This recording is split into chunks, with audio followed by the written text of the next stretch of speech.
Well, undisputed. What's your game plan against Rico? So he had a win streak of 7-8 years now? Longer? About 8 years. Almost 10 years But now. everybody tried to knock him out. Everybody... I think it's gonna be easier than people are thinking. That's my opinion. And then Okay. saying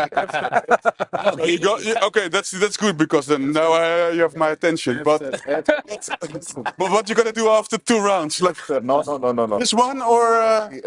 My plan for Rico fight is first round, first fight over, second fight, maybe second or third round, because first round he will run the round. That's it.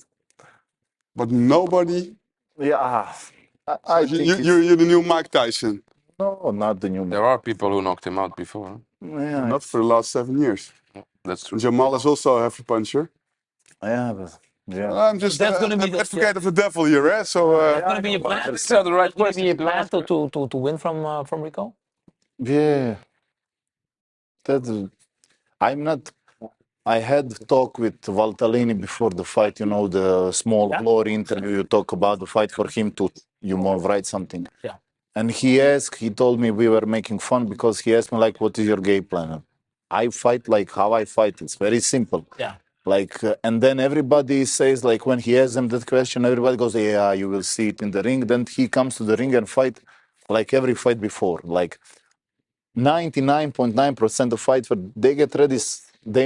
They got some tactics, do something different, but they are still, you are still you. You cannot, that maybe you could box with somebody better, but still you were a kicker. You will throw in some punch. You will do something so he doesn't expect. You go back to the But kicks. if shit goes wrong, it's you go back to you, and then like what will I say now? Yeah, you will see some tactics.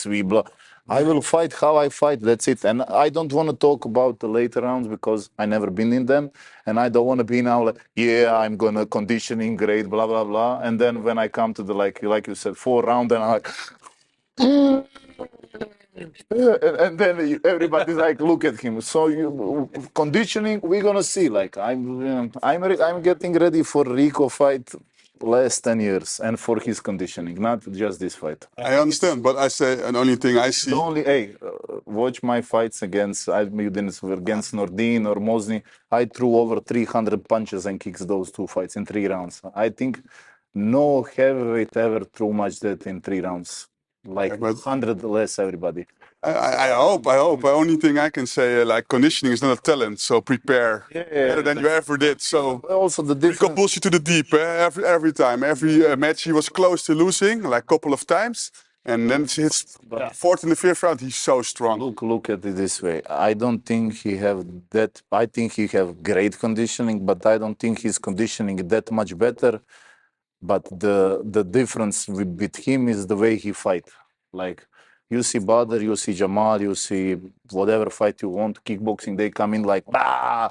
And he doesn't come in that way. He will not punch out himself because he is not heavy puncher because he doesn't throw heavy shots. He's more like Tyson Fury. Like, he's not Doesn't use a lot of energy. And he's very A lot of energy. Those is very good. very agile. And then he moves future hard kicks and then again this. And because the way he fights that way, he has that much conditioning. Like his last fights against Sadiq, 3rd round, he was not like the both tired. both were like that's Jamal hit him heavy, and heavy hits takes energy out or not. I've never been hit, so it takes energy, but I also think he was getting tired more because this fight he threw in more of the power into those shots. Yeah. Nobody there's not a person on planet doesn't care how much kilos he has that can hit hard all the time. If you have the best conditioning ever, you come like 3 minutes pads rounds. If he wants to kill you, he kill you. Doesn't matter how good you are. the same with judo. If you sprint all the match, I understand. Same in my sport. His style is very different than everybody else, and that's why he has such good condition. But I think he's mentally also very. And mentally, he's We've seen in the Badr fight, he gets 2 knockdowns, and then he stays calm, but he sticks. But he also your boxing like panic, you're like your kicks, or it's only your punches? More punches. One punch, okay. Yeah. More punches. He's a power puncher. Yeah, more punches. That's people come to the stadium for a power punch. I will watch power punches. He knocks people out? I don't like this technical boxing. I like to. Like that. No. Antonio, what do you think about Jamal's situation? Because we were in a podcast, a live podcast, and I don't know. there was a moment that I was like, "Hey, Jamal has to fight." I was like, Jamal has to fight. I will call Scott. He has to fight." And then a day after that, Glory comes back. He's suspended. I was like, "Is he suspended?" And you knew, right? Well, there have been strong rumors for a long time already, for quite some time, that there was something going on, that he had a faulty urine sample or whatever. But yeah, nobody was making it official. So until it's official, it's still not there, you know. I don't know what he. It's weird. Honestly, don't know what he like have with Scott Glory. Is it a fight? Like I cannot tell you. Like I never asked him about that, but the situation between them, I don't know. But from the obvious thing, we see that something is not. Yeah, but still, I think if he needs to fight, then like for me, the only fight he needed to fight Levy once. Because he said again. Because he said, if I'm not fighting until July, I will retire. What do you think of that situation? I don't fighter retirements. I don't take seriously. Because there's no reason to. Everybody retires, then I will come back. I think Jamal is very popular because he also has his video-long documentary. So Glory will give him a fight. Why not? Because he fills stadiums, I think. The second biggest draw after Rico. So it goes about ticket sales. So I think he maybe he really like it comes July, he doesn't fight. He say, I'm done, blah blah blah. But then 6 months after, Glory, hey, want to fight? No, this money, Yeah. Oof, I feel motivation. you have a big crowd behind you, like Croatia. You're famous in Croatia. Yeah, I'm famous. I'm like Balkan. I think everybody know me. That's important for Glory also. Because after Kropo, the next one. Yeah, there's also a few MMA guys that are famous, but I think he's not. Really Croatian, yeah. Okay. Do they see him as a Croatian? Nah, it's weird situation because we will tell, like he has Croatian heritage. You can see that on his head. Like when you see that head, that is like Dalmatian head, like the big block, like he cannot run with the short hair. you cannot miss that one. But he's not like truly Croatian. He doesn't speak, I don't think, much Croatian. Or it's like me saying I'm Dutch after it's.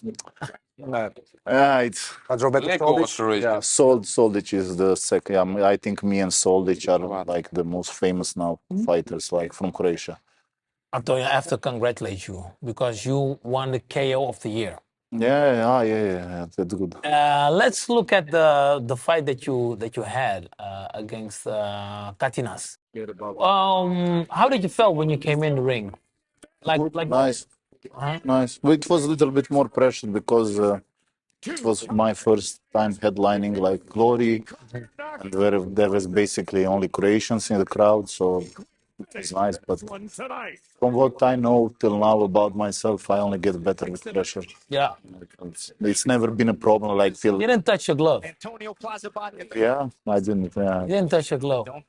Was there a reason? Does he hate you? No, I don't think so. Yeah, but I think he got a little bit too emotional before the fight, for the trash talk and everything. Everybody, hey, you see, I kick. but he hit you one moment. Huh? He did hit you one moment. Yeah, he hits very hard. Not only hits, but on the double deck, he has very good, like strong pulls.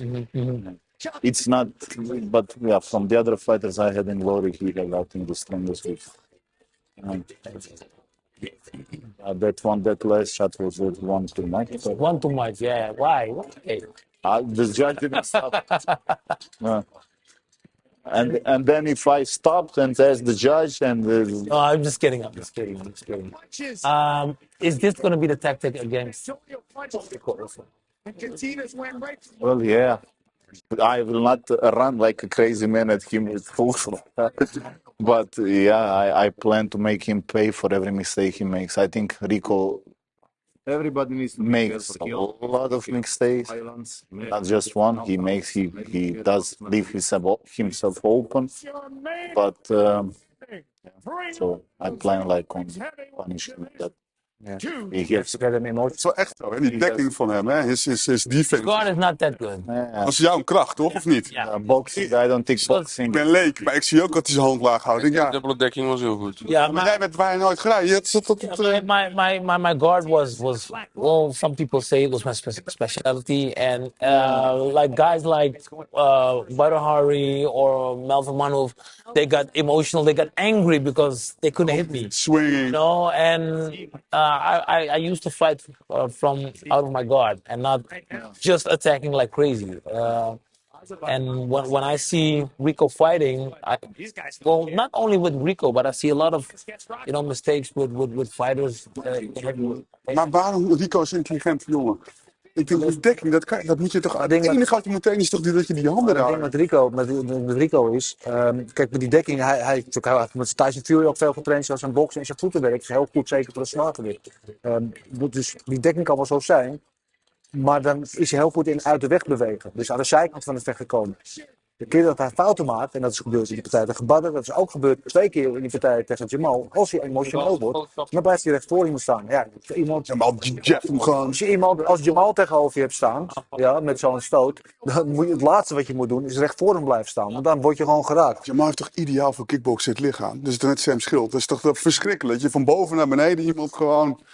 lange armen. Hij heeft een ideaal lichaam, alleen moet hij het wel goed gebruiken. En dat, Hij is zijn motor. Zijn Hij geeft natuurlijk veel kracht. Hè? Dus vraag is hij dan niet getraind of geeft hij te veel in zijn slagen? Dat is natuurlijk... So the bottom line, what I'm saying, the only time Rico makes mistakes is he gets emotional. So you have to do a little bit more to get him emotional, I think. It's stamina to get him, working. Het is lastig als ik op mijn hoofd word geramd, die man. Dan word ik toch ook... Of niet, hoe zit dat? Want ik werd met jullie ook gewoon fanatiek. Als iemand mij pijn deed... Dat kunstje, weet je, dat deed hij ook altijd heel goed. Soms word je gewoon geraakt, maar als je dan uit je schulp kruipt, dan ga je fouten maken. Rustig blijven, ja. If there were no cameras here, and you had one message for Rico, what would that be? Right now, speedy recovery. Such a good guy. You get back faster. Ja, maar als hij een kruisband heeft... That's the one, right? But before... Dat is niet bekend wat hij... And when you got the message, volgens mij niet. were you alone when you got the message? No, I was with one friend that we were training like Olympic weightlifting in the gym. So I was training. Who called me? Scott called me. Said, yeah. No, Scott called me, but I was sleeping whole afternoon because I was driving whole night from Croatia. So I was sleeping whole afternoon. I come to the training and I saw like the missed call from Scott. And I called, yeah, you called?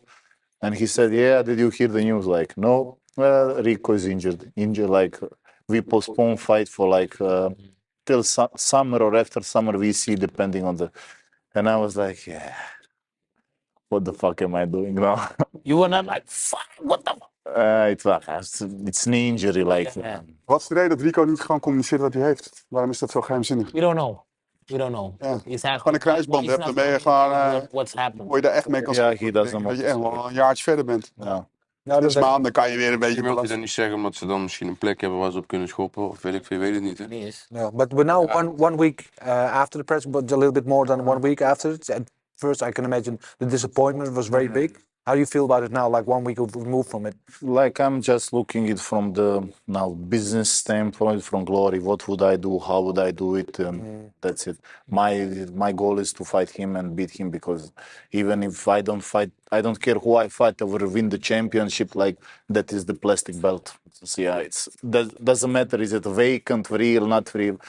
If you don't beat him, you are not champion. Simple. Are you gonna wait maybe a year or something? Or gonna do another I want to ask the same. You have to wait until then you have a fight. No. I think if he's vacant and goes away this year, then probably. But even the 7 months now. Yeah, but now for the 7 months, probably yes. 7 months for When was your last fight? When was this knockout? Well, what is 11th November? Yeah, is it November? Yep. So 8-9 month layoff. Huh? Ja. Guys, maak nu een account aan op warriorcode.com en bekijk de volledige aflevering van Warrior Talk. Oes!